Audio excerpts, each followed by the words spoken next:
Vamos a comunicarnos con el señor José Luis Médica Bueno, decano del Colegio de Economistas de Cajamarca, a quien saludamos y agradecemos su tiempo. Muy buenas tardes, muchas gracias por su tiempo.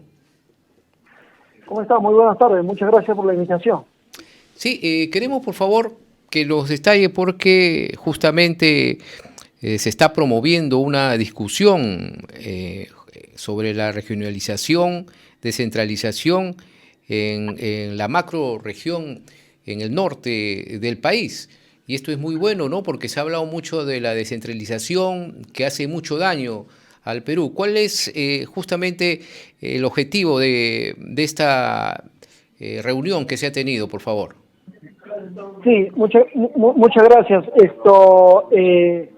Sí, efectivamente, nosotros como Colegio de Economistas de Cajamarca hemos desarrollado el 14 de marzo un evento muy importante denominado Desafíos y Oportunidades de la Regionalización y Descentralización en la Macroregión Norte, en Perú, con el objetivo en realidad de un poco empezar a analizar, sobre todo con la población, con las autoridades, tratando de identificar y sensibilizar sobre la importancia en realidad en la implementación de políticas regionales enmarcados en el proceso de descentralización y regionalización en el país, no tanto en los aspectos políticos, económicos y sociales.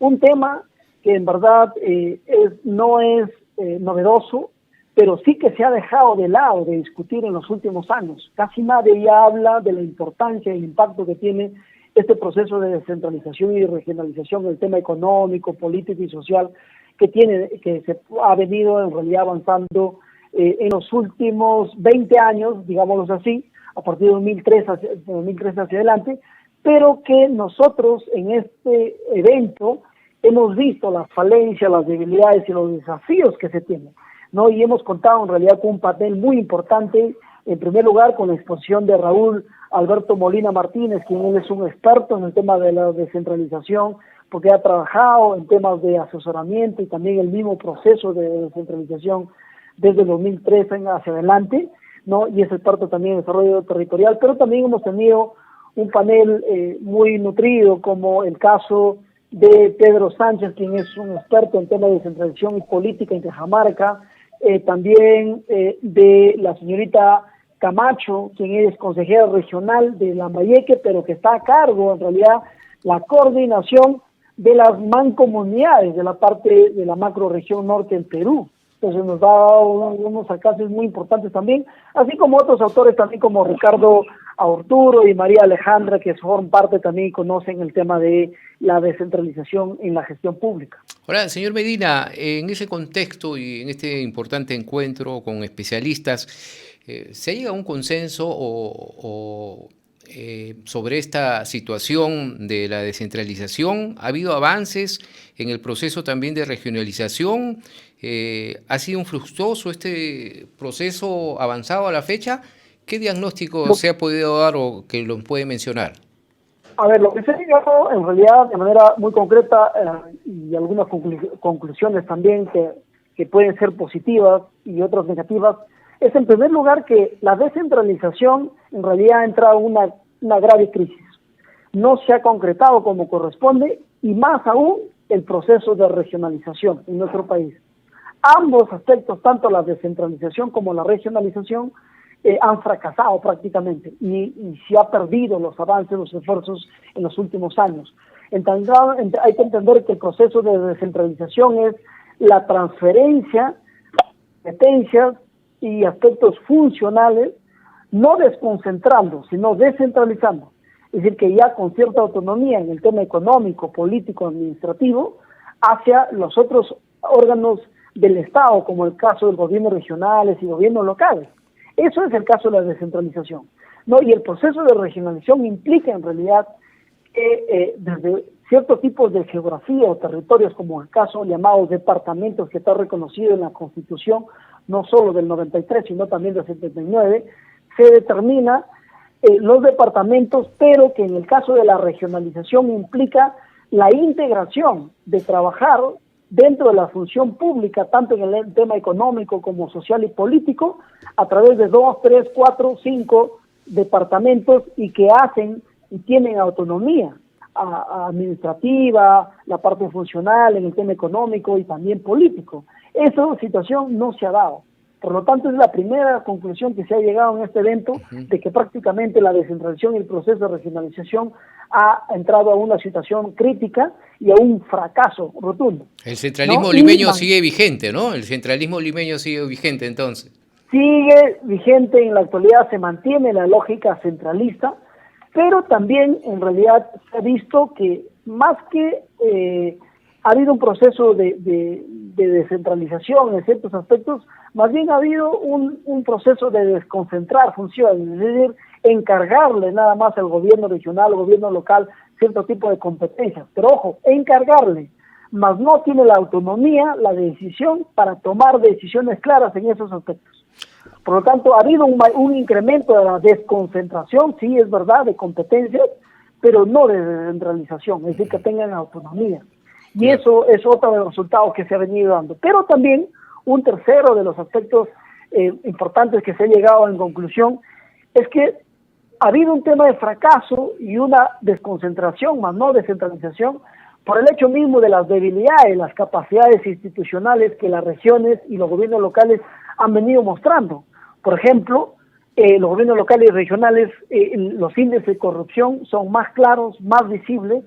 De acuerdo, los gobiernos regionales están desacreditados, deslegitimados, no logran ganar por mayoría, simplemente son gobiernos que entran por la parte política o por partidos políticos que no tienen legitimidad, no tienen credibilidad. Por lo tanto, eso ha hecho que se incrementen los índices de corrupción, pero también se pueda determinar un nivel de ineficiencia e ineficacia dentro de los procesos mismos. Podemos decir, señor Medina, corrupción y incapacidad también, ¿no? Porque una cosa es la corrupción y otra cosa también es un proceso que no puede avanzar porque hay autoridades que no son capaces de ejecutar proyectos y que puedan beneficiar a la población. Sin ninguna duda, eso es lo que intento decir, corrupción e incapacidad. Entonces, de alguna manera, eso ha limitado también a que los del gobierno central tengan excusas, tengan argumentos, cierta justificación para decir no hay que avanzar más con la descentralización, porque mira cómo están los gobiernos regionales, cómo están los gobiernos locales, con sus capacidades institucionales, capacidades técnicas, que no dan para más. Y ojo, no es solo un tema del gobierno local y regional, el tema de la corrupción y la incapacidad, también es el gobierno central, hay que decirlo con toda claridad. Los ministerios están plagados por actos ilícitos, ilegales, con muy fuertes actos de corrupción y también por la incapacidad que pasa. Ellos de repente una la muestra de poder de los gobiernos nacional, por ejemplo, deslindarse y decir que ellos son más capaces que los gobiernos locales, es que a mediados del año, cuando ven que no gastan su presupuesto, lo que hacen es transferir los gobiernos regionales y locales, y por lo tanto incrementa el nivel presupuestal y el nivel de ejecución disminuye los gobiernos locales y regionales. Y en el caso del nacional, definitivamente al despojarse de esos presupuestos, prácticamente incrementa su nivel de ejecución. Pero eso no quiere decir que son eficientes o eficaces o que sean menos corruptos, sino al contrario. Entonces, otra de las conclusiones que ha llegado. Pero algo más importante que no se discute y que tiene mucha importancia en el tema de la descentralización es el hecho de que los gobiernos regionales y gobiernos locales simplemente se han convertido en administradores de gasto, más no de ingresos. Entonces, si un gobierno regional y gobierno local solo se convierte en gestionar, administrar gasto, que aparentemente es lo más fácil, imagínense, no tendríamos capacidad para poder generar el tema de la admisión de ingresos. Solo los gobiernos regionales, por ejemplo, en promedio de sus ingresos representa el 2% de su administración. La mayor parte lo tiene el gobierno central, a través obviamente de sus entidades competentes autónomas, como el caso de la SUNAT. Pero los gobiernos locales es un caso de repente peculiar, porque ellos sí tienen un poco más de capacidad de administración de ingresos, pero aún así el tema de los gastos se hace de manera ineficiente, no e ineficaz. Ajá. Y que solo se concentra, ojo, aquí hay otro detalle, cuando hablamos de capacidad de inversión o de gasto, la mayor cantidad de análisis que se hace el predominio de este tipo de análisis solo se hace en la cantidad de inversión pública, es decir, gasto en capital, gasto en obras públicas, y no se da la importancia del análisis en el gasto corriente, es decir, en sueldos y salarios, que generalmente representa 3-4 veces más en temas de presupuesto de inversiones. Eso quiere decir que nadie vigila, casi nadie dice cómo se gasta, cuál es el nivel de eficiencia y efectividad en el gasto de sueldos y salarios, es decir, gasto corriente, que es 3-4 veces mayor. Entonces, una gran debilidad también que demuestra y que de alguna manera no ayuda en realidad a poder fortalecer los procesos de descentralización y regionalización en nuestro país. Y eso es otro de los enfoques que nosotros hemos creído conveniente. Señor Medina, y hablando de Cajamarca netamente, por ejemplo, ¿cuáles han sido los problemas que han afectado al gobierno regional específicamente? A ver, en el caso del gobierno regional, ¿usted se refiere a gasto público o está hablando de procesos de descentralización? No, el proceso de descentralización. Ok, bueno, por las mismas razones que acabo de mencionar, por el tema también corrupción, por ejemplo, en el caso de Cajamarca, lamentablemente ha habido presidentes que están condenados, están en la cárcel, están perseguidos, esto es por un lado.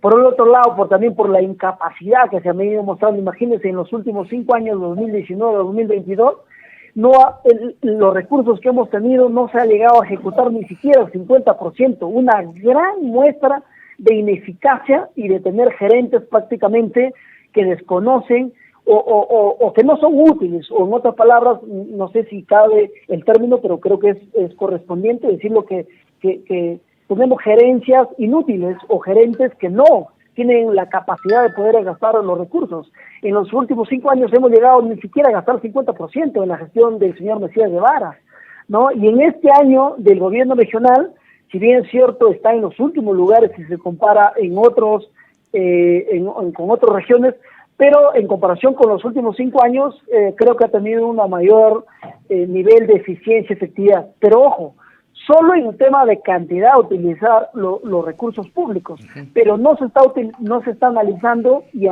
visualizando la calidad de la inversión. Ese es otro de los componentes muy importantes que tenemos que mirar, que analizar, la calidad de la inversión, porque hay colegios en realidad que, por ejemplo, para 80, 90 alumnos, cuesta 5 a 10 millones de soles.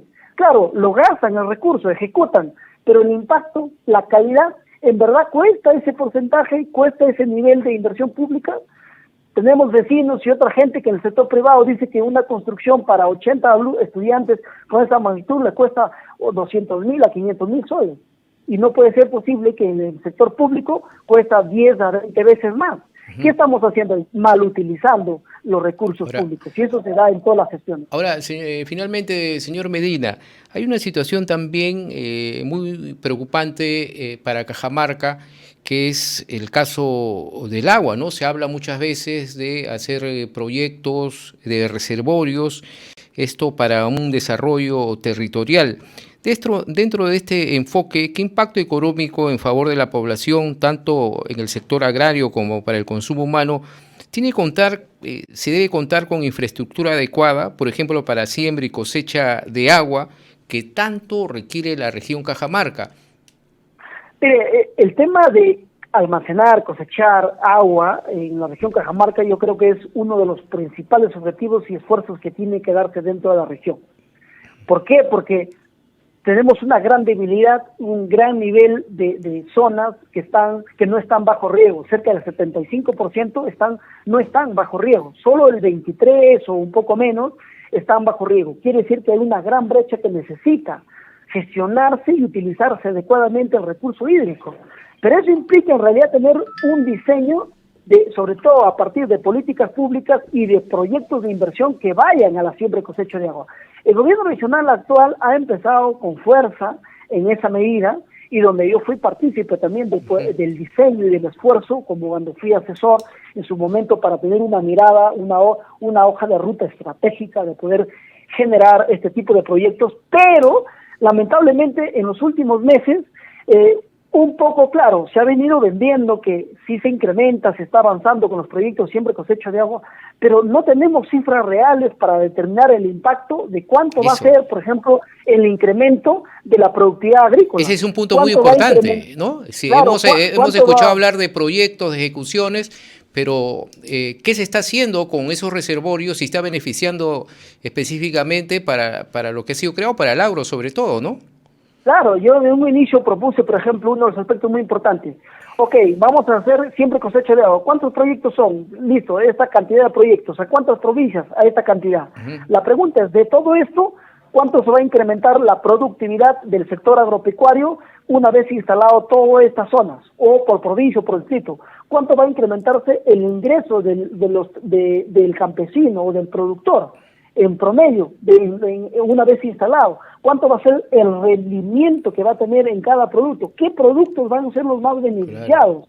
¿No? ¿Cuáles son las en temporadas? ¿Qué se necesita más para que sea más eficiente? Porque no solo se necesita instalar la cocha o la represa, sino también se necesita acompañarle con un kit de riego tecnificado, porque si uno le deja la cocha o represa, pero no lo complementa con, por ejemplo, un canal, un sistema de riego tecnificado que llegue a la parcela, prácticamente es probable que se convierta en elefantes blancos, porque ya tenemos casos de ese tipo. ¿Y cuál es el caso más visible en la región que tenemos desde el punto de vista histórico? El Instituto Cuencas. El Instituto Cuencas fue una de las instituciones más importantes en promover siempre cosecha de agua hace 20 años atrás, y usted lo sabrá con mayor razón que yo, y que en muchas de las provincias que se hicieron fueron elefantes blancos, no funcionaron.